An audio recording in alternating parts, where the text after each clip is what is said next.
The BFG. The giant picked up a trembling Sophie with one hand and carried her across the cave and put her on the table.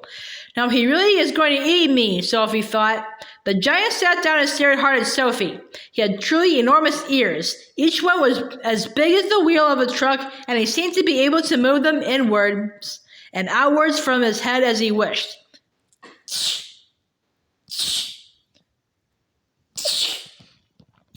I is hungry, the giant boomed. He grinned, showing massive square teeth. The teeth were very white and very square, and they sat in his mouth like huge slices of white bread. Please don't eat me, Sophie stammered. The giant let out a bellow of laughter. Just because I is a giant, you think I is a man gobbling cannibal? He shouted. You is about right. Giants is all cannibally and murderful, and they does gobble up human beings. We is in giant country now. Giants is everywhere around. Out there us has the famous bone-crunching giants. Bone-crunching giant crunches up 2 wopsy whiffling human beings for supper every night. Noise is ear-bursting. Noise of crunching bones goes crackety-crack for miles around. Ouch, Sophie said. Bone-crunching giant only gobbles human beings from turkey, the giant said. Every night, the Bonecruncher is galloping off to Turkey to gobble Turks. Sophie's sense of patriotism was suddenly so bruised by this remark that she became quite angry. Why Turks? She blurted out. What's wrong with being English? Bone-crunching giant says Turks is tasting ever so much juicier and more scrumdiddlyumptious. Bonecruncher says Turkish human beings have a glamourly flavor. He says the Turks from Turkey is tasting of turkey. I suppose they would, Sophie said. Of course they would, the giant shouted. Every human being is diddly and different. Some is scrumdiddlyumptious and some is ookie slush. Greeks is all full of ookie slush. No giant is eating Greeks ever. Why not? Sophie asked. Greeks from Greece is all tasting greasy, the giant said.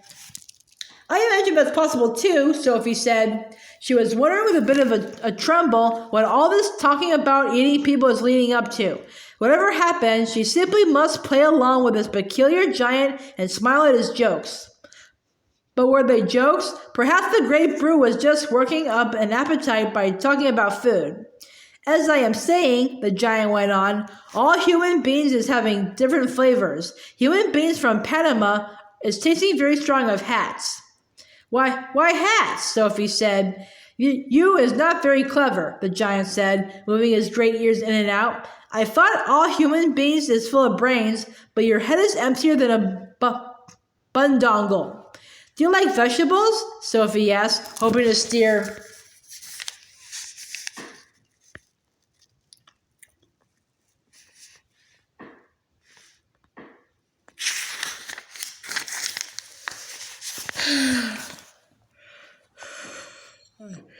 The conversation towards a slightly less dangerous kind of food.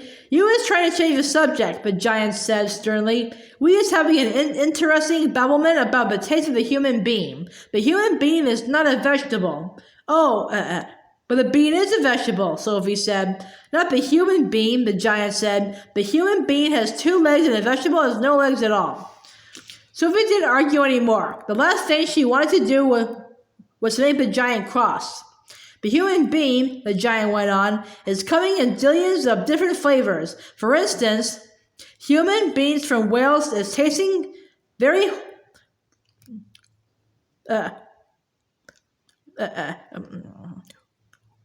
whooshy of fish. There is something very fishy about whales. You mean whales, Sophie said. Whales is something quite different.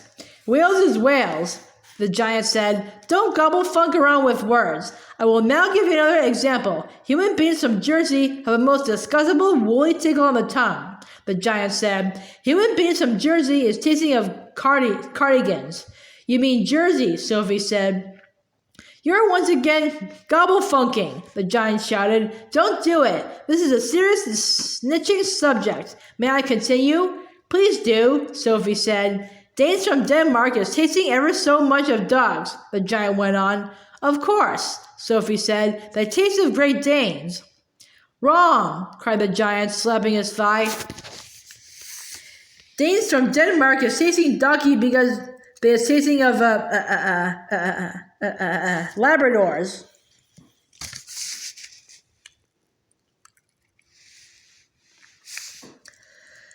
Then, what do the people of Labrador taste of? Sophie asked. Danes, the giant cried triumphantly. Great Danes. Aren't you getting a bit mixed up? Sophie said. I is a very mixed up giant, the giant said, but I does do my best, and I is not nearly as mixed up as the other giants. I know one who gallops all the way to Wellington for a supper.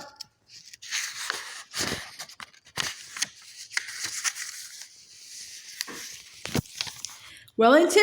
Sophie said. Where is Wellington? Your head is full of squash flies, the giant said. Wellington is in New Zealand. The human beings in Wellington has an especially scrumptious taste, so says the welly-eating giant. What do the people of Wellington taste of? Sophie asked. Boots, the giant said. Of course, Sophie said. I should have known.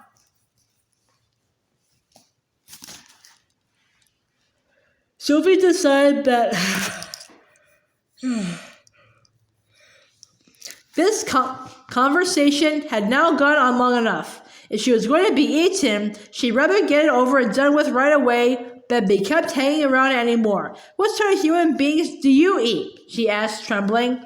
Me? Shouted the giant, his mighty voice making the glass jars rattle on their shelves. Me gobbling up human beings? This I never. The others, yes. All the others is gobbling them up every night, but not me. I is a freaky giant. I is the nice and jumbly giant. I is the only nice and jumbly giant in giant country. I is the big friendly giant. I is the BFG. What is your name? My name is Sophie, Sophie said, hardly daring to believe the good news he had just heard.